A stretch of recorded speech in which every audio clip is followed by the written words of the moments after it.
¿Cómo podemos ver a Dios el Padre? ¿Cómo es nuestro conocimiento de Dios en este momento? ¿Cómo se demuestra la unión trinitaria entre Dios el Padre y el Señor Jesús? ¿Cuál es el origen de la doctrina de Cristo Jesús? Si me conocieseis, también a mi Padre conoceríais, y desde ahora le conocéis y le habéis visto. Felipe le dijo: Señor, muéstranos al Padre y nos basta. Jesús le dijo: tanto tiempo hace que estoy con vosotros y no me has conocido, Felipe. El que me ha visto a mí, ha visto al Padre. ¿Cómo pues dices tú, muéstranos al Padre? ¿No crees que yo soy en el Padre y el Padre en mí? Las palabras que yo os hablo, no las hablo por mi propia cuenta, sino que el Padre que mora en mí, Él hace las obras. Creedme que yo soy en el Padre y el Padre en mí. De otra manera, creedme por las mismas obras. Yo soy en el Padre y el Padre en mí. Estudio del Evangelio del Apóstol Juan. Si me conocieseis. Con este mismo condicionamiento encaró el Señor Jesús a los fariseos. Si me conocieseis, a mi Padre conocería. El Señor usa aquí el verbo griego ginosko, que significa tanto conocer como llegar a conocer. De esta manera el Señor da a entender a sus discípulos que lo conocen, pero no como deberían. Por eso, luego la pregunta a Felipe: tanto tiempo y no me has conocido. Y más adelante les dice a todos: si me amarais. Y nosotros, ¿cuánto nos hace falta para conocer plenamente a Jesús? ¿Cuánto más necesitamos amarle? El conocimiento de Dios es progresivo y empieza con conocer al Señor Jesús. Una vez que se obtiene el adecuado conocimiento sobre Cristo Jesús, empezamos a vislumbrar a Dios el Padre. Por consiguiente, conocer bien al Señor Jesús significa conocer bien al Padre. Por esto, el apóstol Juan nos dice: os escribo a vosotros, hijitos, porque habéis conocido al Padre. El Señor Jesús especifica tres cosas. Verle a Él es ver al Padre. El Padre hace las obras a través de Él. Él es en el Padre y el Padre en Él. Y desde ahora le conocéis. El ahora se refiere a la revelación que recibirán a través de la cruz, la suprema manifestación de la gloria de Jesús y del Padre. A partir de esa hora ya no habrá más alegorías ni parábolas. Llegarán a la comprensión espiritual exacta y necesaria y a entender las cosas desde la perspectiva de Cristo Jesús. Por eso dice el apóstol Juan que los discípulos entendieron todo y creyeron cuando el Señor resucitó. Tras ese ahora, la hora de la cruz, es que el apóstol Juan puede afirmar categóricamente: vimos su gloria como la del Hijo único del Padre. A través de Jesús ya conocemos y vemos al Padre como Salvador y como único Dios. La vida eterna la tenemos desde ahora, desde que el Hijo de Dios se hizo carne. Y con Jesucristo y en Jesucristo hemos encontrado al Padre. Aunque no del todo, porque dice el apóstol Pablo que nuestra actual capacidad de conocer es como a través de un espejo, oscuramente. Pero el apóstol Juan aclara que el conocimiento pleno lo adquiriremos cuando seamos semejantes a Él tras nuestra resurrección en Cristo. Muéstranos al Padre. Felipe supuso una separación física entre Jesús y el Padre, al estilo humano de diferenciación entre personas o al estilo de la mitología pagana de diferencia de dioses. Felipe aún no sabía sobre la Trinidad ni que en Dios hay una mutua inhabitación. Esta inhabitación por la cual el Padre es en el Hijo y el Hijo en el Padre no debe verse como lo malentienden los modalistas. No significa que el Padre a veces actúa como Hijo. Inhabitación significa que en Cristo habita corporalmente toda la plenitud de la deidad y que Él es el resplandor de la gloria de Dios y la imagen misma de la sustancia de Dios. ¿Quería Felipe una teofanía, una visión? Moisés pidió lo mismo, muéstrame tu gloria. Y Dios le respondió, no podrás ver mi rostro porque no me verá hombre y vivirá. ¿Para qué querría el discípulo Felipe una comprobación de lo que decía el Señor Jesús sobre Dios el Padre?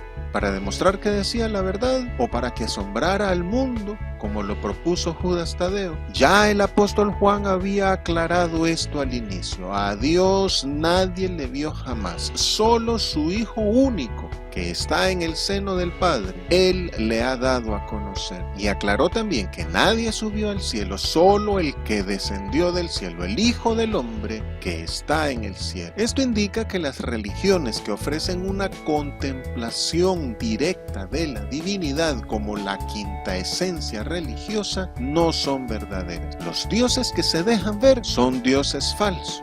La Biblia deja en claro que las limitaciones humanas no permiten ver al verdadero y único Dios. Unos escribas y fariseos le pidieron al Señor Jesús una señal de que Él era el Hijo de Dios. Y a estos el Señor les recriminó diciéndoles, generación perversa y adúltera. Por esto el Señor Jesús dijo que Él no se manifiesta al mundo, solamente a los que le aman y guardan su palabra. Y ni aun nosotros le vemos tal cual es, sino solo su gloria. A esta altura del discurso del Señor, el miedo ante la incertidumbre que representaba su muerte ya no era el énfasis, sino el carácter de Cristo Jesús como revelador de Dios el Padre. El objetivo no es lograr ver a Dios el Padre, sino ver a Dios en Cristo Jesús.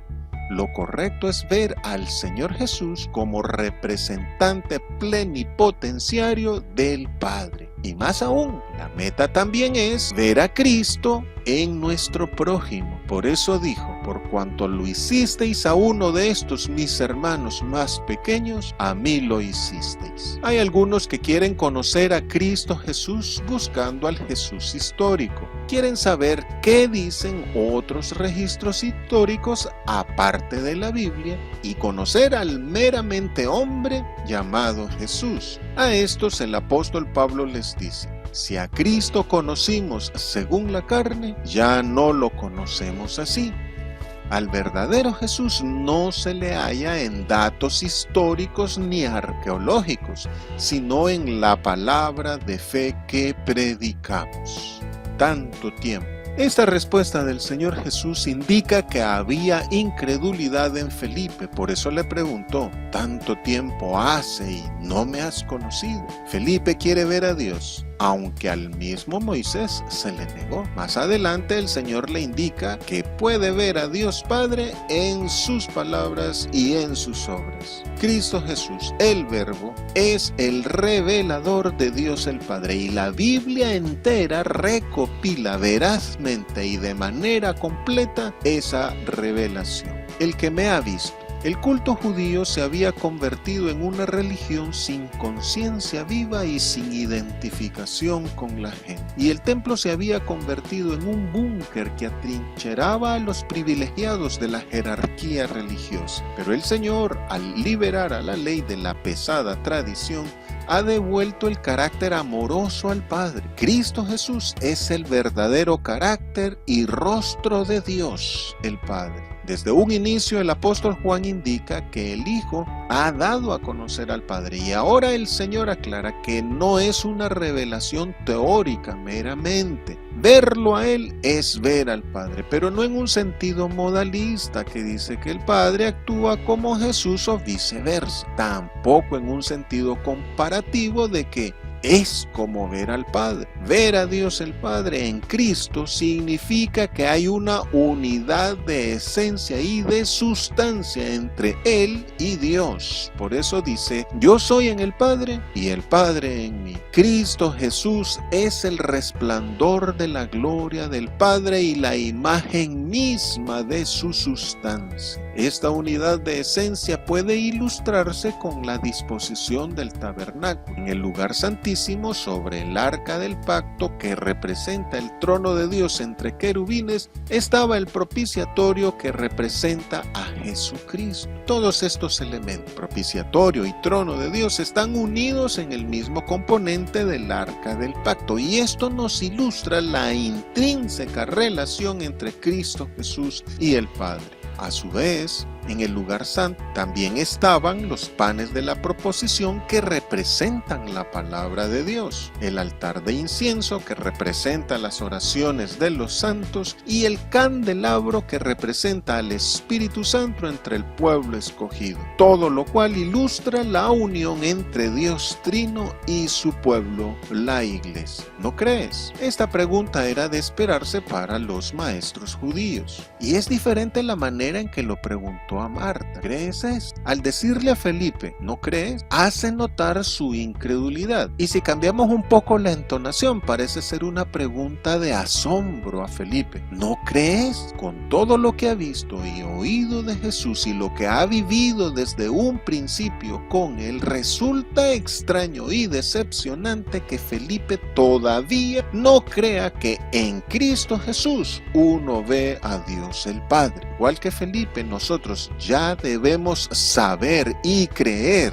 que Jesús es el camino al Padre, que conocer a Jesús es conocer al Padre y que creer en Él es reconocer las obras que Dios hace. Los satanistas, entre ellos los gnósticos, enseñan que el Dios del Antiguo Testamento es diferente al Dios de amor que muestra Jesucristo. Pero como estamos viendo, esa es otra mentira más del diablo. Yo soy en el Padre y Él en mí. Esta es una afirmación trinitaria que indica la unidad interna y cualitativa en Dios. Esta es una fórmula de inmanencia recíproca entre el Padre y Cristo Jesús. Se puede explicar la relación inmanente del Padre y del Hijo como la existencia de un ser para el otro, como una relación de amor. La palabra y conducta del Señor Jesús proviene de su comunión con el Padre. Por eso dice, el que habla es el Padre que mora en mí. Y nos dice, creedme por las mismas obras. Aquí en la tierra la vida y conducta de Cristo Jesús están condicionadas por el Padre, porque el Padre se revela a través de las palabras y obras de Jesús, haciéndose presente en y a través de Él. El subir y bajar de los ángeles de Dios sobre Cristo Jesús indica la diaria, inmediata y familiar relación de Jesús con el Padre. En esta dimensión de amor, de unidad y de comunicación con Dios, también nosotros nos podemos mover. Sometámonos, acerquémonos y humillémonos ante Dios para lograrlo. No hablo por mí mismo. Cuando los maestros judíos oían las enseñanzas de Jesús, la gente se maravillaba y decía que él enseñaba con autoridad y no como los escribas. Los maestros de Israel igualmente se asombraban, pero lo que preguntaban era, ¿cómo sabe este de letras sin haber estudiado? Jesús respondió a los escribas y les dijo, mi doctrina no es mía, sino de aquel que me envió. Por tanto, el conocimiento de Jesús es el del Padre. El Padre en mí hace las obras. De todos los jueces y reyes se dice que el Espíritu de Jehová vino sobre ellos. Y los profetas dijeron, vino sobre mí el Espíritu de Jehová. Pero de Jesús se dice, en él habita corporalmente toda la plenitud de la deidad. Él, por medio del Espíritu de Dios, echó fuera demonios y dio orientaciones a sus discípulos. Y fue Dios el Padre quien le dio la doctrina y quien hizo todas las obras a través de él. La revelación del Padre a través de Jesús es permanente, puesto que el Padre mora en Jesús. Y el Señor Jesús nos promete que si nosotros le amamos y guardamos su palabra, el Padre nos amará y que ambos morarán en nosotros. Creedme por las obras. Algunos manuscritos solo dicen creed por las obras. Dios el Padre acredita a su Hijo Jesucristo con las obras que hace a través de él. Sus enseñanzas y sus acciones prueban su íntima relación con el Padre. Dios el Padre se hace presente mediante las obras que el Señor Jesús hace. Hay una conmutación entre sus palabras y sus obras. Sus palabras o enseñanzas son obras también. Y las obras el Señor las ejecuta con su palabra. Tanto su palabra como sus obras conllevan revelación. De aquí que el apóstol Juan les llame señales. Pero como normalmente consideramos que las obras poseen más fuerza que las palabras, el Señor Jesús se refiere a ellas para que creamos en Él. Sin embargo, el Señor Jesús también dice que el que no cree no se persuadirá aunque alguno se levantare de entre los muertos. Mediante sus enseñanzas y sus obras, especialmente su muerte en la cruz por nosotros, los que creemos en Él, podemos ver a Dios el Padre en Él. Pero el Señor Jesús es más que palabras y obras. Es más que profeta. Es la expresión misma de la esencia de Dios, por lo que el que honra al Hijo, honra al Padre.